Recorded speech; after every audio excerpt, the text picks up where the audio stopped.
Kultura at tradisyon ng Binalbagan Negros Occidental ibinida sa kapistahan. Tunghayan sa ulat ni Eileen Pedreso ng GMA Regional TV 1 Western Visayas.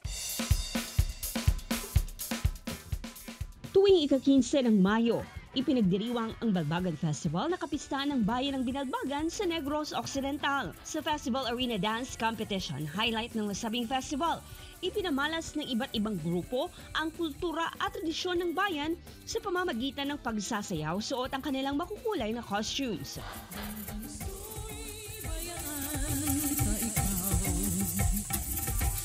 Nagbigay daan din ang ika-11 na Balbagan Festival upang matampok ang mga aning gulay at prutas ng mga magsasaka sa Agro-Trade Fair.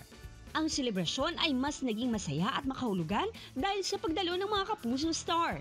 At sa Binalbagan Concert Grounds, matiyagang naghintay ang mga fans.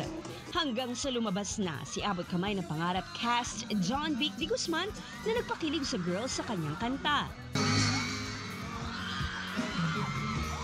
Sa paglabas ni Black Rider cast Prince Clemente sa stage, lalo pang lumakas ang energy ng audience sa kanyang song number. Na-capture naman ni Sparkle artist Lian Valentin ang puso ng audience sa kanyang pag-sing-along. At ang pinakahuling performance na nagpa-cheer palalo sa audience ay si Kapuso actress Andrea Torres.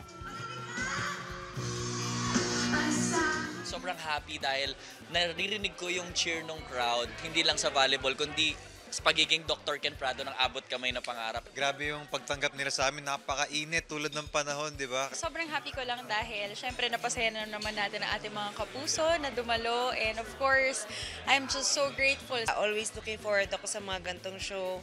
Grabe, pagdating pa lang namin, pinaghandaan talaga nila. Malaking bagay para sa LGU ang pagdalo ng Kapuso Stars sa 11th Balbagan Festival. We wanted nga there will be utmost participation sa tanan. Mula sa GMA Regional TV, 1 Western Visayas, Eileen Pedreso, nagbabalita para sa GMA Integrated News.